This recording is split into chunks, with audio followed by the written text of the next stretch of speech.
ते सोडून गेले. हो त्याच्यावर वाईस बंद कर.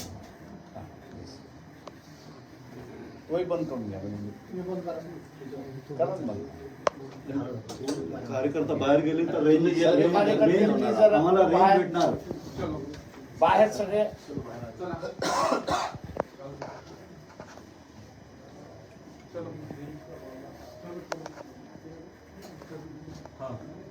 अशोक चव्हाण हे काँग्रेस पक्ष सोडून गेले आणि बोलणी थांबली होती, ती पुन्हा बोलणी सुरुवात होणार अशा बातम्या आल्यात. त्याचा असणारा आम्ही स्वागत करतोय. याचं कारण की आम्ही महाराष्ट्र विकास आघाडीमध्ये निमंत्रक आहोत.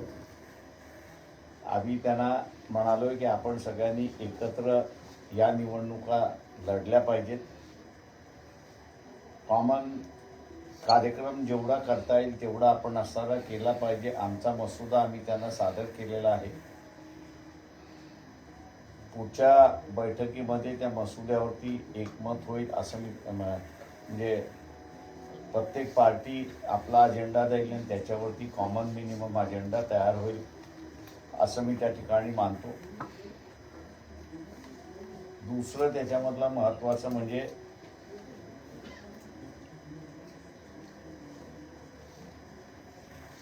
की यांची बोलणी झाली. शिवसेना उद्धव ठाकरे, काँग्रेस पक्ष आणि NCP शरद पवार यांच्या वाटाघाटी झाल्या अधिक चांगलं आहे. त्यांनी एकदा 48 जागा स्वतःमध्ये डिस्ट्रीब्यूट करून घेतल्या किंवा त्यांनी आम्हाला बोलवलं तर आम्ही त्याच्यामध्ये सहभागी होऊ असं मी त्यांना सांगितलंय. नाहीतर आम्ही असं त्यांना म्हणालो की तुम्ही 48 जागा वाटून घेतल्या तर आम्हाला ज्या जागा पाहिजेत आम्ही त्या पक्षाची वाटाघाटी करू आणि त्यांच्याकडून त्या सोडवण्याचा प्रयत्न त्या ठिकाणी करू. MVAच्या सीट डिस्ट्रीब्युशन जोपर्यंत होत नाही तोपर्यंत आमच्याशी बोलणी होऊ शकत नाही अशी परिस्थिती आहे. आणि म्हणून त्या लवकरात लवकर व्हाव्या अशी आम्ही त्यांना निरोप पाठवलेला आहे. अपेक्षा आमची आहे की या बैठका लवकर होतील आणि महाराष्ट्रामधल्या लोकसभेच्या जागा या एकत्र लढवल्या जातील अशी अपेक्षा मी त्या ठिकाणी धरतो. BJPचा पक्ष फोडण्याचा कार्यक्रम हा चालूच राहील असं मी त्या ठिकाणी मानतो. BJPचा हा पक्ष फोडण्याचा कार्यक्रम म्हणजे BJP पूर्णपणे घाबरली आहे असं मी त्या ठिकाणी मानतो. किंवा आता असणारा प्राईम मिनिस्टरचा नवीन अवतार जो आपण सगळेजण बघतोय की मला देवाने आदेश केला राम मंदिर बांधण्याचा, हा एक नवीन पंतप्रधानाचा अवतार आपण त्या ठिकाणी बघतोय की ज्याच्याबद्दल जेवढे साधू आहेत त्यांच्यामध्ये प्रचंड मोठ्या प्रमाणात चीड होते आणि होत आहे. त्याचा परिणाम मला वाटतं असणारा भारतीय जनता पक्षाला होईल असं आम्ही त्या ठिकाणी मानतोय. जे काही नरेंद्र मोदीचं नॅरेटिव्ह चाललेलं आहे की 400+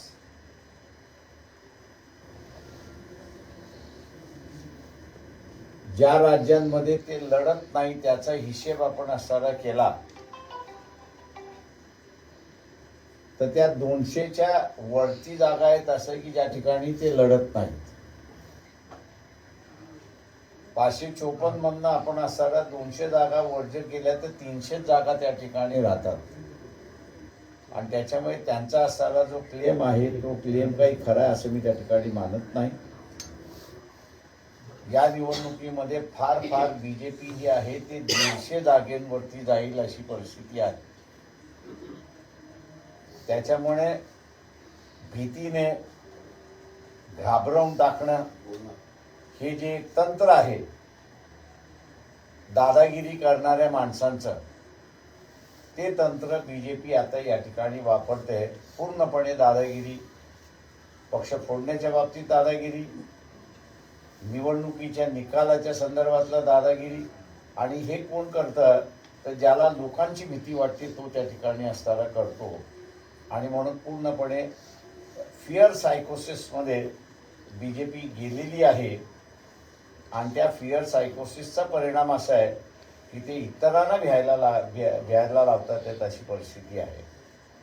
आणि म्हणून आम्ही असं अजिबात भारतीय जनता पक्षाचं 400चं आकडा जो सांगतात ते अजिबात नाही. आम्ही असताना या ठिकाणी पूर्णपणे सर्वांना एकत्र घेऊन या ठिकाणी लढण्याचा असताना आमचं मानस आहे. आणि केंद्रामध्ये भारतीय जनता पक्ष RSSचं सरकार येणार नाही याची आम्ही दक्षता घेणार आहोत. आज सकाळी शरद पवारांनी असं स्टेटमेंट केलंय की 50% जागा आम्ही जिंकण्याची शक्यता त्यांनी व्यक्त केली. महाराष्ट्रात 48 पैकी 24 जागा आम्ही जिंकू असं. दुजोरा त्यांनी आम्हालाच दिलेले असं त्या ठिकाणी आम्ही म्हणतो.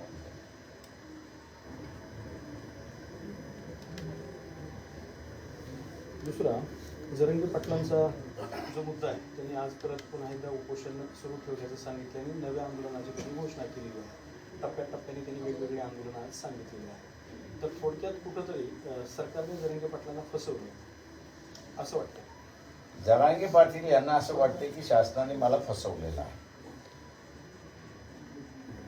माझं शासनाला एक आग्रहाची त्यावेळेस विनंती होती की जो काही तोडगा काढणारा त्या तोडग्याच्या संदर्भात जेवढे स्टेक होल्डर आहेत त्या सगळ्या स्टेक होल्डरशी तुम्ही असताना चर्चा करा. ते कन्व्हिन्स होतील न होतील हा एक वेगळा भाग आहे. पण त्यांनी मांडलेले मुद्दे हे याच्यामध्ये कव्हर अप आहेत, म्हणजे त्याच्यामध्ये समावेश झालेला आहे. एवढं तुमच्याकडून झालं पाहिजे अशी असणारी परिस्थिती आहे. आज आपण बघत असाल की जरांगे पाटील यांचं असणारं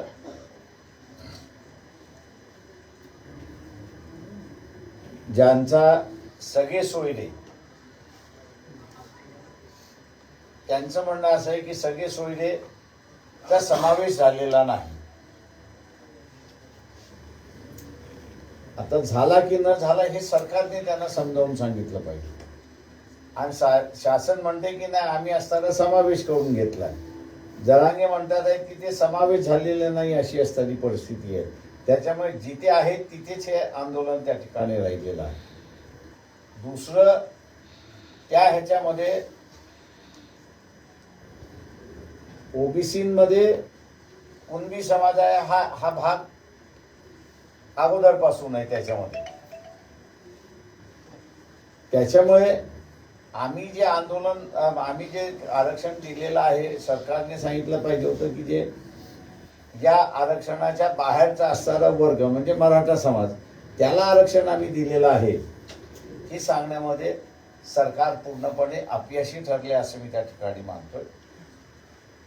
तिसरा मला असणारा जो सगळ्यात महत्त्वाचा आहे आणि जे शासनाने बघितलं पाहिजे होतं ते मसराम ही जी त्या सदस्य समितीवरती होते. डिस्ट्रिक्ट जज ह्या पदावरती ते अनेक वर्ष काम केलेलं आहे. त्यांनी राजीनामा दिलेला आहे. त्यांचा राजीनामा उद्याच्या कोर्ट केसेसमध्ये कशा रीतीने घेतला जाईल हा मला वाटतं महत्त्वाचा आहे. म्हणून हे टिकाऊ आरक्षण आहे का याच्याबद्दलची असणारी पूर्णपणे शासनका व्यक्त केल्या जाते अशी परिस्थिती आहे. त्याच्यामुळे माझा अंदाज असा आहे की जरांगे पाटील हे आपलं आंदोलन सुरुवात करतील आणि OBC सुद्धा आपलं आंदोलन सुरुवात करतील. जरांगे पाटील जी सगळे सोयऱ्याची मागणी करत आहेत तर ती मागणी योग्य आहे का, ते संविधानामध्ये बसते का ती मागणी? ते एक तर त्यांनाच असताना सरकारने विचारलं पाहिजे की तुम्ही सगळे सोयरे यांचं डेफिनेशन काय करता, म्हणजे त्याचं व्याख्या काय करतात, ती व्याख्या त्यांची आली तर मग शासन त्यांना असं किंवा इतर जण त्यांना समजावून सांगू शकतात की कायद्याच्या चौकटीमध्ये किती आणि काय बसतं हे त्यांना समजावून सांगता आलं असतं असं मी त्या ठिकाणी मानतो. तर त्यांनी व्याख्या दिलेली आहे त्यांना, ती व्याख्या जरांगे सांगत नाही, त्यांनी सरकारने सांगत.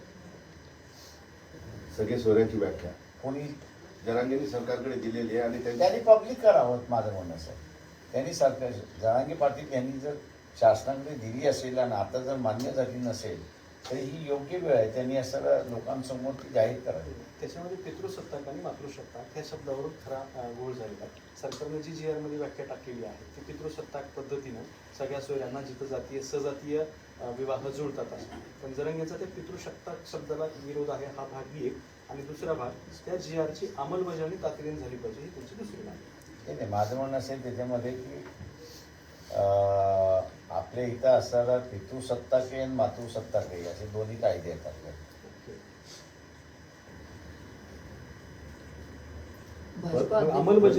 अंमलबजावणीचा मुद्दा मग शिल्लक राहतो. म्हणजे त्याला GR जो आहे 16 तारखेला दिली त्याच्यावरती छगन भुजबळ म्हणतात 6 लाख ऑब्जेक्शन्स आलेले आहेत.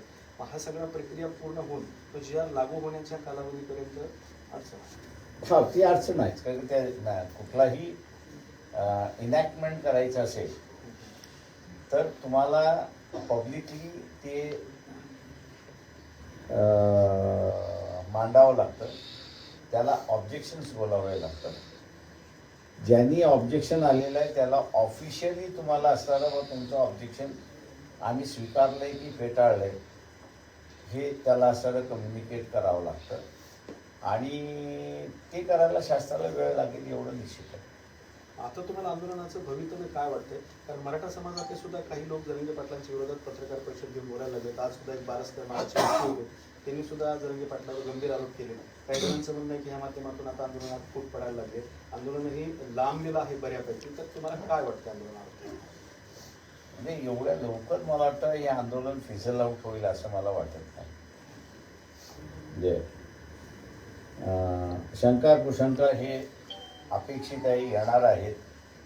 कारण जी मागणी होती ती मागणी तशाच्या तशा पद्धतीने झालेली नाही, ती वेगवेगळ्या पद्धतीने आलेली आहे. त्याच्यामुळे हे आरोप प्रत्यारोप होणार. परंतु मला असं वाटतं की शंका घेण्यामध्ये हेतूबद्दल शंका घेण्यामध्ये जागा आहे असं मला वाटत नाही. दुसरा एक मुद्दा आहे, ओबीसी काल अकोल्यामध्ये होते, तुमच्याच मतदारसंघातून जिथून तुम्हाला सध्या निवडून येण्याची प्रचंड खात्री निर्माण झालेली आहे, त्याच मतदारसंघातून ओबीसीने आपल्या प्रचाराच्या सभेला सुरुवात केली. चांगली गोष्ट आहे, स्वागत आहे. कोणालाही कुठेही प्रचार करण्याचा अधिकार आहे, तो आपण मान्य केला पाहिजे. भाजपचे अध्यक्ष JP नड्डा राजगृहावर येणार असतात. मला माहिती नाही, ते तुमच्या समोर असतं. आज उद्या 8 दिवसात मला माहिती नाही. असं काही संदेश आहे ना? नाही, संदेश मला तरी पोचवलेला नाही, तो सांगितलेला नाही. घरी सांगितलं असेल तर ती वेगळी गोष्ट आहे. आले तर स्वागत करणार होता. त्याचे राजकीय संदर्भ निघू शकतो. एक लक्षात घे की ते बाबासाहेबांचं रेसिडेन्स आहे, तिथे असणारं खाली स्मारक आहे. त्याच्यामुळे त्याचं कोणी असणारं राजकीय संबंध बांधावा असं मी त्या ठिकाणी मानत नाही. किंवा कोणीतरी कोणाला तरी भेटलं म्हणून असणारं राजकारणच शिजलं असं जे आहे त्या मला वाटतं पेटी माइंडसेटमधनं आपण बाहेर पडलं पाहिजे असं मला वाटतं. पण तुम्ही उद्धव ठाकरे नाही भेटता, नंतर एकनाथ शिंदे नाही भेटता, त्याच्यामुळे कन्फ्युजन निर्माण होतं राज्यामध्ये. कारण तुमच्यावर सगळ्यांचे डोळे आहेत सध्या, संभ्रम निर्माण होतो. प्रश्न असा आहे, उद्धव ठाकरेंना मी ज्यावेळेस भेटतो त्यावेळेस राजकीय याच्यासाठी भेटतो. एकनाथ शिंदेनं ज्यावेळेस भेटतो त्यावेळेस ते मुख्यमंत्री म्हणून भेटतो. त्याच्यामुळे असणारं ज्या दोन्ही कॅपॅसिटीज वेगवेगळी आहेत त्या सगळ्याच्या. आणखी जेव्हा एकनाथ शिंदेंना भेटायला जातो त्यावेळेस उघडपणे त्यांच्या ऑफिसमध्ये जातो. JP नड्डा आले तर कोणत्या भूमिकेत भेटणार? काय नाही, स्मारकाला ते येतात आहेत, ते कुटुंब प्रमुख म्हणून त्यांचं स्वागत करायला जाणार. ओबीसीच्या अनुषंगाने दुसरा एक प्रश्न तुम्ही म्हणताय की कुणालाही परवानगी आहे कुठेही सभा घेण्याची मुलं तर तुम्ही अकोल्यातून जर सभा घेऊन प्रचार सुरुवात करत असतील तर ते तुमचं राजकीय गणित बिघडवणार असू शकतं. एवढं मला वाटतं असं राजकारण कोणाचं खोळं नसतं आणि एवढं कोणाचं असं उतावळं राजकारण नसतं त्या ह्याच्यामध्ये. त्याच्यामुळे असं पक्षाचा मतदार हा कोणाच्या तरी एका सभेने येऊन हलणार असं जर गृहीत धरलं तर मला वाटतं मग तर कोणच स्थिर नाही, सगळे अस्थिर आहेत. तुम्ही यावेळेला तुमची सीट स्थिर समजताय, तुम्ही जास्त कॉन्फिडंट वाटताय यावेळेच्या निवडणुकीसंदर्भात आणि किंवा तुमचे दौरे मी सुद्धा मी प्रचंड असं झालेले. मी तुम्हाला सरळ म्हणाल की आम्ही 40च्या 40 सीटबद्दल कॉन्फिडंट तुम्हाला अकोल्याबद्दल यावेळेला जास्त विश्वास दिसतो कारण तुमचे दौरे बरेच वाढलेले आहेत आणि तुम्ही ज्या वेळेला बोलताय त्यावेळेला कन्फ्युजन वाटत नाही अकोल्याबद्दल. काय माझं आत्मविश्वास काय? कन्फ्युजन माझं त्यावेळेसही नाही, आजही नाही, उद्याही राहणार नाही. कारण शेवटी आपण फक्त उमेदवार असतो, लोक मतदार असतात, त्यांना जिथे ठरवायचे तिथे करतात. त्याच्यामध्ये आपलं ब्लड प्रेशर कशाला वाढवत, माझा ब्लड प्रेशर वाढवत पण नाही. याच्यामध्ये आता लोकसभेसाठी नरेंद्र मोदींना सगळे पक्ष स्थानिक सगळे मिळून पाठिंबा करतील. मात्र लोकसभेनंतर जेवढ्या आघाड्या आणि जे काही हे होतं ते सगळे फुटतील अशी चर्चा सुरू आहे. याचं कारण असं आहे, एका मतदारसंघामध्ये महायुतीतील दोन्ही उमेदवार गंगापूरला जर घेतलं तिथलं भाजपचे आमदार प्रशांत बंब आहेत, परंतु त्या ठिकाणी सतीश चव्हाण जोरदार काम करतात, फ्लेक्सिस लावतात. म्हणजे एकाच युतीत दोन ठिकाणी प्रचार करतात. हे कन्फ्युजनच आहे. यानंतर सोबत काम करणार नाहीत असं वाटतं कुठे राज्यातल्या विधानसभेला. ते मला तर विधानसभेचं आता लोकसभेमध्ये सगळेजण एकत्र जातील एवढं फक्त मला दिसतंय. विधानसभेला गडबड. त्याच्यानंतर माझ्या अंदाजानं विधानसभेची गणित होईल. त्याच्या अगोदर होणार. रिझल्टवरती अवलंबून राहील विधानसभेची गणित. दुसरं, ही महाविकास आघाडीसोबत तुमची चर्चा सुरू आहे. आता अशी माहिती समोर आली की तुम्ही इंडिपेंडेंटली सुद्धा लोकसभेच्या सगळ्या मतदारसंघात ते तर मी 3 महिन्या अगोदरपासून सांगितलंय की आम्ही असं 48 मतदारसंघाची आमची तयारी चाललेली आहे. पण आता प्रत्यक्ष आणि उमेदवार आता निवडणूक सुरू असताना आहे. त्यावेळेस आमचे उमेदवार त्यावेळेस निवडून झालेले आहेत. आता मी निवडत होतो. इथला उमेदवार कोण? गुलदस्त्यात आहे. पण आमच्याकडे उत्तम सिंग पवार हे एक नाव समोर आहे. माहित नाही मला. तुम्ही सजेस्ट केल्याबद्दल आभारी तुमचा. पण यमान सोबत काय चान्सेस आहेत अकोल्याला त्यांची चांगली सभा झाली? आम्ही एकदा नाही म्हटलं म्हणजे संपलं. त्याच्यामध्ये असताना पार्टी डिसिजन झाला. भविष्यात कधी येतात तुम्ही आता यमान सोबत? जोपर्यंत आमच्याबरोबर फुल फ्लेज ओबीसी आहे तोपर्यंत नाही. सर, एक दुसरं राज्यातल्या सगळ्यात विश्वासू सीटबद्दल एक मोठं कन्फ्युजन निर्माण झालं ते म्हणजे बारामतीच्या. सुप्रिया सुळे तिथून अनेक वर्ष निवडून आले आहेत, मात्र यावेळेला तिथं अजित पवारांच्या पत्नी सुनेत्रा पवार सुद्धा रिंगणात उभा राहिले. त्यामुळे त्या जागेबद्दल सर्वात मोठी उत्सुकता सध्या आहे. काय वाटतं कशाबद्दल? त्या जागेत तिथं कोण? सुनेत्रा पवार की सुप्रिया सुळे? बारामती लोकसभा मतदारसंघ. ते अजित पवार तर स्वतः म्हटले मीच लढतोय. घरातला उमेदवार म्हटलं जवळचा उमेदवार तुमच्या आवडीचा उमेदवार असं म्हटलं. हो, पण जवळचा उमेदवार सगळी उमेदवार दोन्ही एकच होतात काय? त्यांच्या पत्नीचं पण नाव हा, त्यांच्या पत्नीचंही नाव आहे. पण माझं आमचा ओढा असं आहे की अजित पवार स्वतः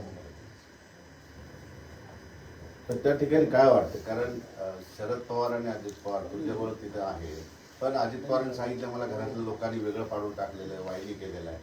जनतेने मला सांगितलं शरद पवारांची कारकीर्द त्या मतदारसंघातली अगोदरपासूनची आहे आणि लोक एवढ्या लवकर त्यांची कारकीर्द विसरतील असं मला वाटतं. त्याच्यामुळे असं शरद पवार हे अपर हँड राहील असं मला वाटतं. इम्तियाज जलील उत्तर मुंबईतून लढणार असं सांगतात. तुमच्या पाठिंब्यावरती ते इथली लढले होते, मात्र आता ते तिकडे जायचं म्हणतात. मला माहीत नाही. तर आता मनोजरांनी ते प्रश्न विचारतो की ह्या सगळ्या गोष्टी घडामोडी माहिती आहेत, तर मनोजरांनी आता पुन्हा एका आंदोलनाची तयारी करतात. तुम्हाला काय वाटतं की त्यांनी आंदोलन केलं पाहिजे का आता काही दिशा मी त्यांना असं त्यांचे जे आत्ता उपोषण झालं होतं त्यावेळेस त्यांची आता दिशा बदलली पाहिजे. त्यांना जर वाटत असेल की इथल्या सरकारने आपल्याला फसवलेलं आहे तर या फसवणाऱ्या व्यवस्थेचे ते भाग झाले पाहिजे, म्हणजे ते फसणार नाही. आणि ते जर करायचं असेल तर आम्ही सरळ म्हणा की जालन्यामध्ये त्यांनी लढावं लोकसभा. तुम्ही तिकीट द्याल का? ते इंडिपेंडेंट लढा. मी त्यांना म्हटलं काय का तुम्ही कुठल्याही पक्षाबरोबर लढला तर त्या पक्षाची बंधनं तुम्हाला येतील. त्याच्यामुळे तुमचा लढा हा इंडिपेंडेंट असल्यामुळे तुम्ही इंडिपेंडेंट लढा. आणि माझी खात्री आहे ती जिंकून घेतली. आणि त्यांचा लढा हा त्यांनी मग पार्लमेंटमध्ये सुरुवात ठेवला पाहिजे. आमचं एवढंच म्हणणं आहे की अण्णा पाटील, शशिकांत पवार, खेडेकर आणि 17-20 जिजाऊ संघटना, शाहू महाराजांच्या संघटना, संभाजी महाराजांच्या संघटना गेल्या आणि गेल्या. इथल्या सगळ्या निजामी मराठ्यांनी त्यांना पचवलं. आम्ही जणांना म्हणतोय की तुम्ही आता त्याच्या बाहेर पडा आणि तुम्ही यांना आता पचवा. पण एक खासदार किंवा काही तुरळक आमदार काय निर्णय घेऊ शकतात एवढ्या बलाढ्य? बलाढ्याचा इश्यू नाही आहे. जरांगे पाटील यांचं असणारं आंदोलन भल्या भल्यानं झोपवणार आहे. आता ते भल्या भल्यानं झोपवणारं जे आहे त्याची जागा त्यांनी घेतली पाहिजे. राजकीय दृष्टिकोनातून सांगता येईल भल्या भल्यानं झोपणार हे राजकीय दृष्टिकोनातून भल्या भल्यानं झोपवणार. त्यांनी स्वतःच लढावी का त्यांनी स्वतःच लढावी. का राजकीय पक्ष पण करावा? त्यांनी स्वतः लढावं. पहिल्यांदा जालना ते इस्टॅब्लिश होतात. 7-8 महिन्यानंतर विधानसभा आहे, त्यांना वेळ मिळतो, ते पक्ष काढून इथला ताबा घेऊ शकतात. तुम्हाला जरांगे सत्तेत येतील? विधानसभेला जर जोर लावला, माझं म्हणणं आहे की सत्तेत येतील की न येतील याच्यापेक्षा ते एवढी वजन निर्माण निश्चितपणे करू शकतात की त्यांच्या लढ्याला ते यश आणू शकतात. तुमचा अशात काही त्यांच्याशी संवाद किंवा बोलणं का?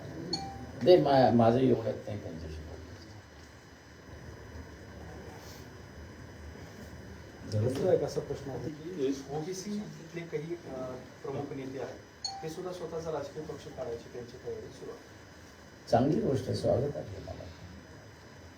ओबीसीमध्ये राजकीय जागृती येते आणि धार्मिक पक्षाला ते आता बळी पडणार नाही याचं आपल्याला मला असं वाटतं सगळ्यांनी स्वागत केलं पाहिजे की धार्मिक पक्ष ओबीसीला आत्तापर्यंत वापरत आले होते. त्यांनी सत्तेसाठी वापरलं पण त्यांना असं काहीच इश्यू सॉल्व केला नाही. त्याच्यामुळे ओबीसीचं राजकीय प्रबोधन आणि त्या राजकीय प्रबोधनातून असणारा राजकीय पक्ष निघतोय हे आम्ही असणारा स्वागत करतो. हिंदी में बता देंगे. हिंदी में सर. ओके. नरेंद्र मोदी का एक नया रूप अब सामने आ रहा है. वो अपने आप को एक नए प्रेषित समझ रहे हैं और इसलिए उनका 3-4 दिन के पहले एक बयान था कि भगवान के आदेश पे मैंने राम मंदिर का निर्माण किया है. तो ये उनकी बयान से शंकराचार्य से लेके जो साधुओं का जो अखाड़ा है ये सब अचंभित है और एक तरह से उनके मन में गुस्सा है कि ये अपने आप को अब प्रेषित घोषित करने लगा है. और हो सकता है कि शंकराचार्य से लेके ये अखाड़ा जो है, साधुओं का अखाड़ा जो है, वो नरेंद्र मोदी के खिलाफ जाएगा ऐसा हम लोग को दिखाई दे रहा है. रही दूसरी बात यहाँ पर कि मोदी जी कह रहे हैं कि 400 सीट प्लस करेंगे, लेकिन पिछले इलेक्शन देखा जाए तो इन्होंने 400 सीट ही कॉन्टेस्ट किए थे. अब 400 सीट कॉन्टेस्ट करने के बाद आप दोबारा पूरे 400 के 400 सीट जीतेंगे, ये एक भयभीत मानसिकता बात कर दी ऐसा मैं मान के चलता हूँ. अपने आप को प्रेषित घोषित करना ये भी एक भयभीत की मानसिकता है और उस मानसिकता से वो दूसरों को भयभीत कर ले, ऐसी एक परिस्थिति है। ईडी का इस्तेमाल कर रहे, वो भी एक भयभीत तरीके से है। दूसरे पार्टी के नेताओं को अपने पक्ष में ले रहे, ये भी एक भयभीत राजनीति है।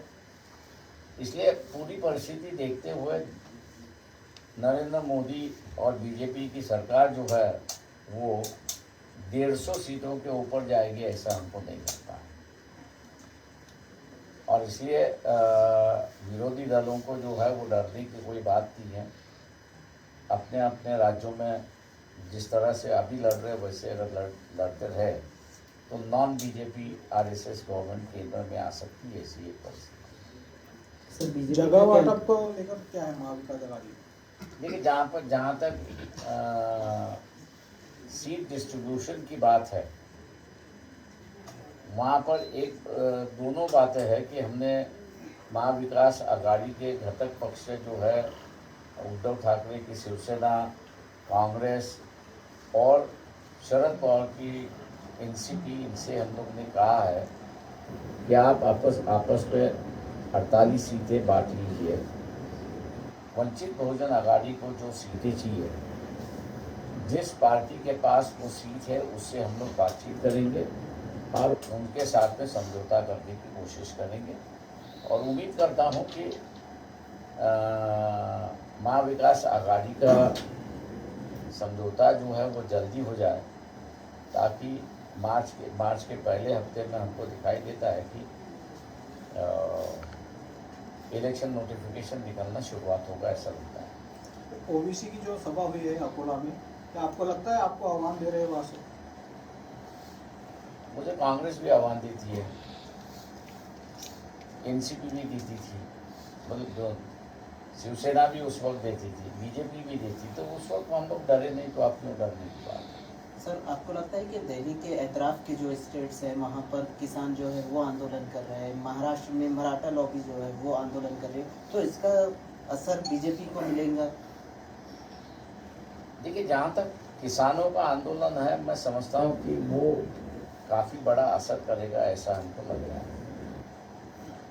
एमएसपी प्राइस को लेकर मेरे ख्याल से किसान, चाहे वो उत्तर भारत का है या दक्षिण भारत का है, काफ़ी सेंसिटिव हो चुका है। और बीजेपी, हो सकता है कि वो पूरी तरह से बीजेपी के खिलाफ जाने की भी साइंस हम लोग को दिखाई दे रहा है, निशाना दिखाई दे रहा है कि वो बीजेपी के खिलाफ जा रहा है। क्योंकि जो धर्म का मामला सेंसिटाइज करने की कोशिश हुई, पहले 3-4 दिन चले, लेकिन अब जो है वो डाई डाउन होते जा रहा है सभी का। तो चंडीगढ़ का जो फैसला आया है चुनाव को लेकर, इसको आप कैसा देखते हैं? सुप्रीम कोर्ट एक सही फैसला मैं कहता हूँ। सुप्रीम कोर्ट ने इंटरफेरेंस करते हुए कि उस आदमी से पूछा कि तुम क्या, सीधे सवाल कहा कि तुम क्या करते हो, और उसने एक्सेप्ट किया कि मैं थप्पे लगा रहा था और साइन कर रहा था। हो सकता है कि वो जेल में चले जाएगा, ऐसा लगता है हम लोग। और डिसीजन जो है वो आपके फेवर में वहाँ पर दीजिए। सर, लोगों का कहना है कि संविधान को ख़त्म करने की कोशिश की जा रही है, आप इससे कितने मुत्तफिक हैं? देखिए, अगर बीजेपी आरएसएस को हम लोग को अगर सत्ता में नहीं लिया तो मैं मान के चलता हूँ कि संविधान भी बच गया और डेमोक्रेसी भी बच गई। सर, औरंगाबाद से लोकसभा का उम्मीदवार कौन हो सकता है वंचित का? वो गुलदस्ते में है। सर, राजगृहात मी विचारलं तिथे JP नड्डा आत्ता पोहोचलेले आहेत आणि कुटुंबाची भेट घेत आहेत. देवेंद्र फडणवीस सुद्धा सोबत आहेत आणि भीमराव आंबेडकर हे त्यांना सगळ्यांना म्हणतात, बावनकुळे सुद्धा आहेत. तुम्हाला कल्पना नाही? नाही, मला कल्पना नव्हती, फक्त येणारी एवढं फक्त माहिती होतं. आता ते 3 दिवसाचा कार्यक्रम आहे. त्यांना जेव्हा वेळ मिळाला असेल तेव्हा ते आले असतील.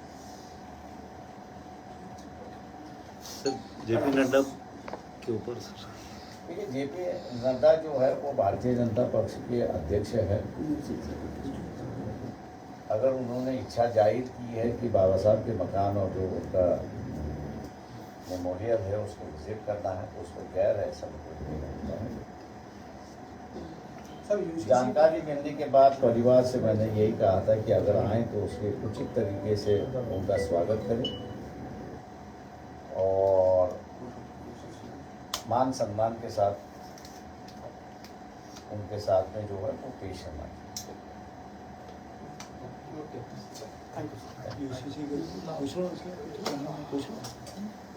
सर्व्हिसला जी आहे ती आमची परभणीची मोठी रॅली आहे 26 सर्व्हिसला मराठवाड्यातली ती या सगळ्या ह्याच्यानंतर पहिली रॅली आहे